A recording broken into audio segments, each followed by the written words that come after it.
Bom, hoje nós vamos falar um pouco sobre a Convenção da Diversidade Biológica, que é a CDB. Bom, o que significa CDB? A Convenção sobre Diversidade Biológica, CDB, é um tratado das Organizações Unidas e é um dos instrumentos mais importantes internacionais relacionados ao meio ambiente. Esse tema ele apareceu nas agendas diplomáticas, pela primeira vez em junho de 1972, durante a Conferência das Nações Unidas sobre o Ambiente Humano em Estocolmo, na Suécia. E na época começou a ser discutida em 1972 e ela só foi assinada, criada na ECO de 92, no Rio de Janeiro, que foi estabelecida como a Convenção sobre a Diversidade Biológica, a CDB. E hoje é o principal fórum mundial para as questões relacionadas ao meio ambiente. É uma das mais importantes convenções ambientais, né? Ela funciona como um guarda-chuva para diversas outras convenções menores e acordos ambientais mais específicos, voltados mais específico para a área que se quer proteger ou estabelecer políticas ambientais. Ela foi ratificada por 188 países quando surgiu, né? E assinada sem a ratificação por outros países, como os Estados Unidos, por exemplo. E a CDB é o principal fórum mundial de definição dos marcos legal e político para temas e questões totalmente relacionadas à biodiversidade. E a partir dela, né, dessa convenção, começou a se definir importantes orientações para a gestão da biodiversidade em todo o mundo, né? A CDB ela se concentrou na conservação da diversidade de espécies e na promoção das suas formas em forma de uso sustentável, né? É basicamente o único acordo global que cobre todos os aspectos da biodiversidade, né? Tanto marinha quanto terrestre. E ela reconhece que a conservação da diversidade ecológica é uma parte integrante do desenvolvimento sustentável. Então, a finalidade é manter o equilíbrio ecológico do planeta, né, através dos acordos, metas, diante do desenvolvimento econômico. Então, ela é uma preocupação comum da humanidade, apesar que alguns países eles não sancionaram, não ratificaram em seus países, mas assinaram, né, e ficaram como países observadores. Então, ela está no Brasil, a convenção está estruturada, né, sobre três bases principais, que é estabelecer políticas para a conservação da diversidade ecológica, fazer o uso sustentável da biodiversidade, a repartição justa e equitativa dos benefícios provenientes da utilização dos recursos genéticos. Para essa daqui foi criado um protocolo que a gente vai falar um pouquinho mais para frente. E a convenção ela se refere à biodiversidade em três níveis, que é o ecossistemas, né, que é as interações que estão ali no ambiente que ocorre ali, ela se resume a conservar, né, e preservar essas interações. No sentido de espécies, que é representado pela diversidade de espécies individuais, cada uma tem sua importância, e em relação aos recursos genéticos, que é representado pela diversidade dos genes dentro de cada espécie e pela diversidade das suas combinações. Então, ela é como eu disse, ela tenta abranger a biodiversidade, a diversidade biológica em todos os seus, em todos os seus modos de vida, né? E dentro da convenção foi estabelecido alguns órgãos, né, uns organismos, que por exemplo, que é a Conferência das Partes, né, que é o órgão diretivo da convenção, composto por todos os países e organizações regionais de integração econômica, por exemplo, como a União Europeia, que ratificaram o acordo. Então, na COP, ele é um corpo formal, né? Aqui é trazer todas as questões que são levantadas nos países, né, para tomada de decisões. Essa COP ela acontece de 2 em 2 anos, né? Ela tem a função de avaliar o progresso, né, das medidas, das metas que foram adotadas. Eles podem adotar programas de trabalho que permitam que esses acordos alcancem seus objetivos e decide se corrige alguns pontos da convenção, agregam anexos e protocolos, né? Em relação ao órgão subsidiário de assessoramento científico, técnico e o tecnológico, né? Esse comitê ele é composto por especialistas dos governos, né? Membros com experiência em áreas relevantes que são levantadas na convenção e também os países observadores, né? Que não são afiliados, que eles não assinaram. Mas aqui, através desse órgão subsidiário, pode-se conseguir informações, né, de assessoramento tanto técnico quanto científico. E os grupos de trabalho, né, que os grupos de trabalho, eles são criados para um mandato e um período de tempo limitados. E eles estão abertos a todos os países signatários, bem como a participação de países observadores. Então, é uma comissão, né, de gestão, né? E esse trabalham por um período de tempo e eles vão coordenar as ações que vão ser tomadas para poder conseguir chegar e alcançar as metas. Dentro como eu falei, né, lá da estrutura básica da convenção, a repartição justa e equitativa dos benefícios provenientes da utilização dos recursos genéticos ficou num contexto muito geral. Então, na COP de 2010 foi assinado o Protocolo de Nagoya, né, que o Brasil assinou em agosto de 2020, né, que basicamente é que os países que desejam explorar os recursos que não fazem parte da sua fauna ou flora natural precisam de autorização das nações detentoras do recurso, não é? Então, precisa haver um acordo entre as duas partes interessadas e as duas partes vão decidir, né?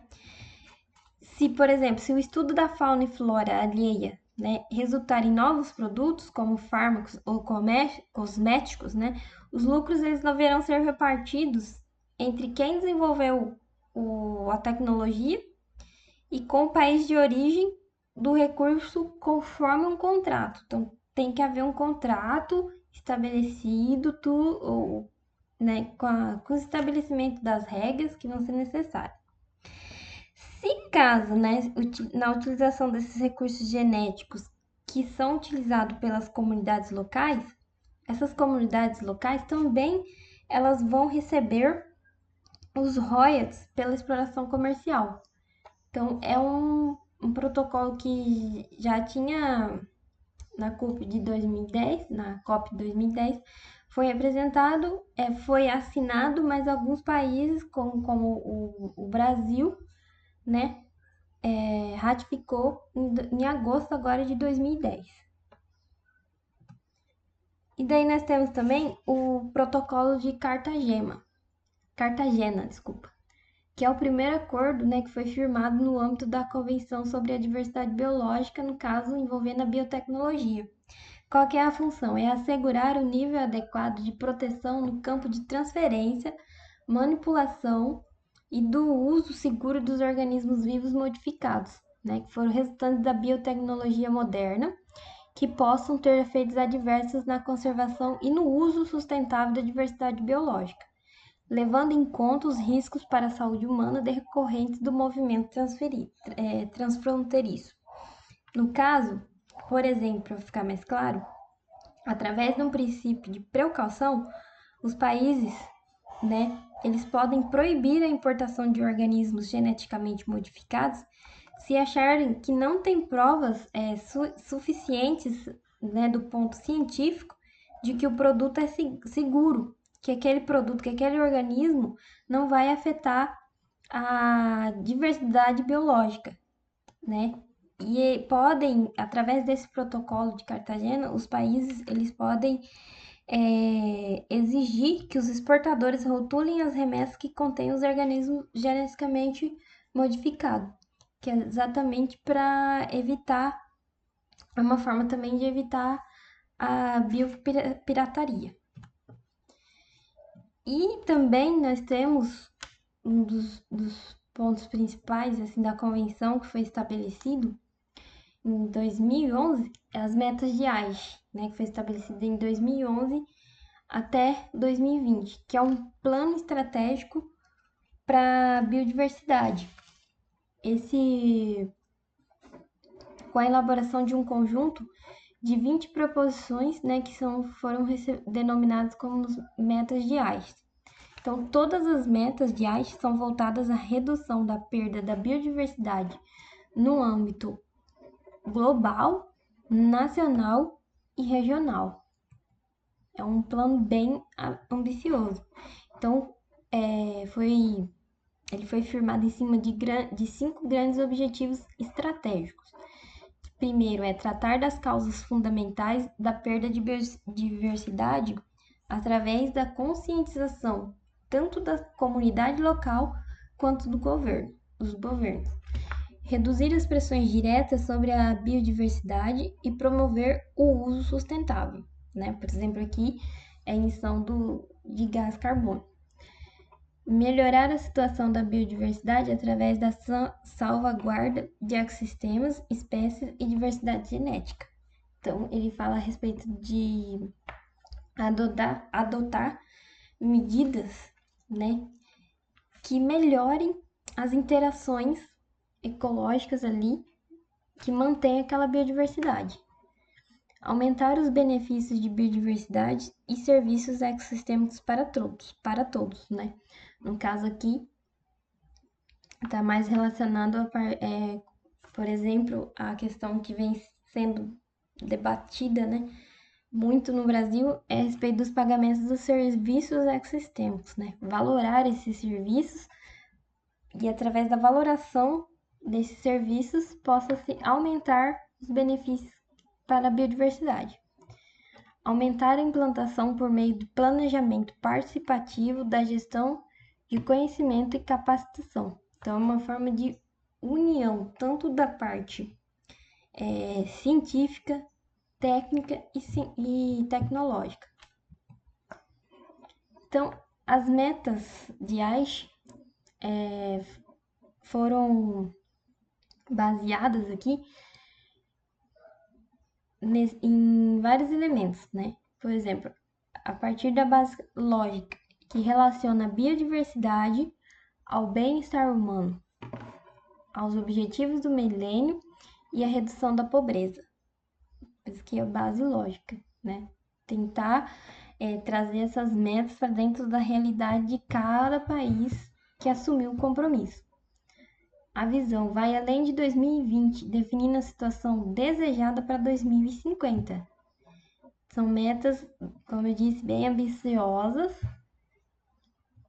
que elas têm a visão de tentar que em 2050, até 2050, a biodiversidade ela seja valorizada, conservada, restaurada nos lugares que for necessário e utilizada com sabedoria. A missão declara a intenção urgente de agir para alcançar os objetivos de 2020. Nós já estamos em 2020. Os objetivos estratégicos e as metas de biodiversidade de Aichi são 20 metas organizadas em 5 objetivos, né? Eles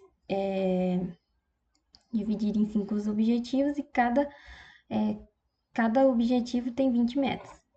A execução, acompanhamento, análise e avaliação inclui os meios de implementação, né, os programas de trabalho, busca por apoio políticas, parcerias, relatos pelas partes, né, que é o monitoramento, e análise pela conferência das partes. Então, cada meta aqui dentro desses 5 objetivos devem ser monitorados, devem ser estudados, unindo todos, né, busca por apoio, as parcerias, e sempre fazendo análise para ver se realmente está alcançando o objetivo. E os mecanismos de apoio para ajudar alcançar essas metas, né, que inclui a capacitação de pessoas para a implementação nacional efetiva, que realmente funcione, a transferência e intercâmbio de conhecimentos e tecnologias, né, que é entre os países que assinaram essas metas, os recursos financeiros, parcerias e iniciativas de fortalecimento da cooperação e mecanismos de apoio para pesquisa, monitoramento e avaliação. E o Brasil, em comemoração aos 25 anos da Convenção sobre a Diversidade Biológica, apresentou esse documento, né? Tem um erro aqui. Esse documento que é os avanços na conservação da biodiversidade, né? No caso, no ano de 2016 a 2018, esse documento foi apresentado. Ele mostrou que teve criação de 8 novas unidades de criação e 3 unidades que foram ampliadas, segundo o documento.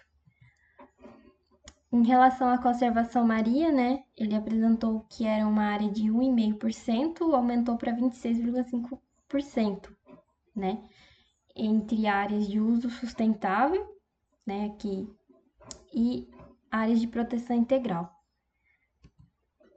Em relação à conservação e manejo de espécies, ele mostrou que foi aprovado aí, o Brasil teve o lançamento de operação de primatas, que ainda está sendo implementado, a reintrodução da ararinha azul na natureza, o Brasil passou a fazer parte da Convenção sobre a Conservação das Espécies Migratórias de Animais Silvestres, a declaração para a implantação, né, do corredor das onças das Américas, o manejo para recuperação voltada à área marinha, a pesca, né, de espécies de interesse econômico, estratégias para espécies exóticas invasoras, né, para diminuir, e planos de controle para o javali, mexilhão dourado e o coral-sol, né? E o que foi bem noticiado foi essa estratégia nacional para a conservação de espécies ameaçadas de extinção. Isso daqui foi o que o Brasil apresentou, né?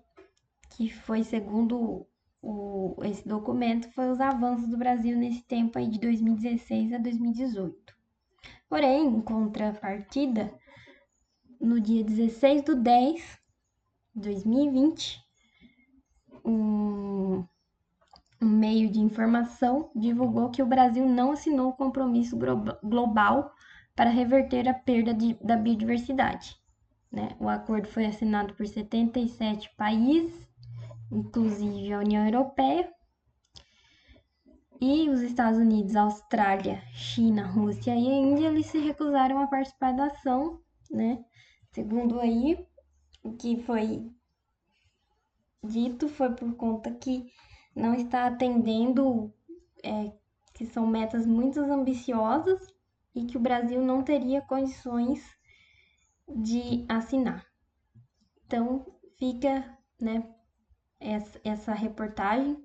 Quem quiser depois pode me mandar o e-mail que eu passo o link para pensarmos em relação a essas metas de Aichi, né? Será se realmente são metas ambiciosas assim que não tem como alcançar, né? Temos que fazer essa indagação. E é isso. Muito obrigada pela atenção.